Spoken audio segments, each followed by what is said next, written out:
ഞാൻ അവിടെ ജോലി ചെയ്തതിനു ശേഷം ഏറ്റവും കൂടുതൽ മനസ്സിലാക്കിയിട്ടുണ്ട്. പക്ഷെ നമ്മുടെ ആഗ്രഹങ്ങളാണ് ഏറ്റവും കൂടുതൽ ബുദ്ധിമുട്ടുള്ള ജോലി എന്ന് പറയുന്നത് പട്ടാളക്കാരുടേതാണ്.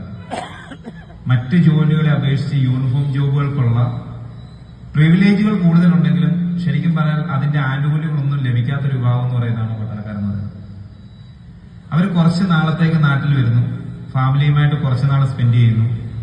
പക്ഷെ അവരുടെ നല്ല സമയങ്ങൾ, ഒരു 18 വയസ്സാകുമ്പോൾ പട്ടാളത്തിൽ പോകുന്ന ഒരാൾ വരുന്ന 15 വർഷത്തെ സർവീസിന് വേണ്ടി തിരിച്ചു വരുമ്പോൾ അവരുടെ ആയുസിലെ ഏറ്റവും നല്ല നിമിഷങ്ങൾ നമ്മുടെ നാടിന് വേണ്ടി സമർപ്പിക്കുന്നവരാണ് പട്ടാളക്കാർ. പക്ഷെ അതിന്റെ ഒരു വില നമ്മൾ അവരുടെ സർവീസ് കടന്ന് വന്നതിന് ശേഷം നമ്മൾ കൊടുക്കുന്നുണ്ടോ എന്നുള്ളത് നമ്മളെല്ലാം ചിന്തിക്കേണ്ട ഒരു കാര്യമാണ്.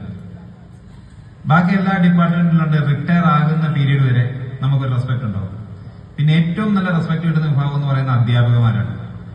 കാരണം നമ്മുടെ ഗുരുനാഥന്മാരോട് നമ്മൾക്ക് ഇന്ന് റെസ്പെക്ട് ഉണ്ടാവും. ഏത് പ്രായത്തിലാണെങ്കിലും നമ്മൾ ഇന്നും നമ്മുടെ ഗുരുനാഥന്മാരെ കണ്ടു കഴിഞ്ഞാൽ നമ്മൾ അവരോട് മാത്രം ഇടപെടുന്നത് എപ്പോഴും റെസ്പെക്ടോടുകൂടിയായിരിക്കും. പക്ഷെ മറ്റൊരു ഡിപ്പാർട്ട്മെന്റിൽ അതുണ്ടാവില്ല. ബാക്കി സർക്കാർ സർവീസുകളിലെല്ലാം റിട്ടയർ ആകുന്നതിന്റെ അന്ന് വരെ അവർക്ക് റെസ്പെക്ട് ഉണ്ടാകും. അതിനുശേഷം ആ ഒരു റെസ്പെക്ട് കിട്ടണമെന്ന് നമുക്ക് പറയാൻ പറ്റില്ല. പക്ഷെ നമുക്ക് ഏറ്റവും പ്രധാനമായിട്ട് വേണ്ടത് നമ്മുടെ നാടിനു വേണ്ടി സർവീസ് ചെയ്തിരിക്കുന്ന പട്ടാളക്കാരെ അനുമോദിക്കുന്നതിനും അവരുടെ കൂടെ നിൽക്കുന്നതിനും നമുക്ക് കഴിയും. ഇപ്പൊ ഇതിന്റെ സംഘടനയിലുള്ള ഇത്രയും പേരുണ്ട്. പക്ഷെ നമ്മൾ എത്ര പേര് അവർക്ക് അനുമോദനം കൊടുത്തിട്ടുണ്ട് എന്നുള്ളത് നമ്മൾ ആദ്യം ചിന്തിക്കണം. നമുക്ക് വേണ്ടിയിട്ട് സർവീസ് ചെയ്തിട്ട് നാട്ടിലെത്തിയിട്ടുള്ളവരാണ് അവർ.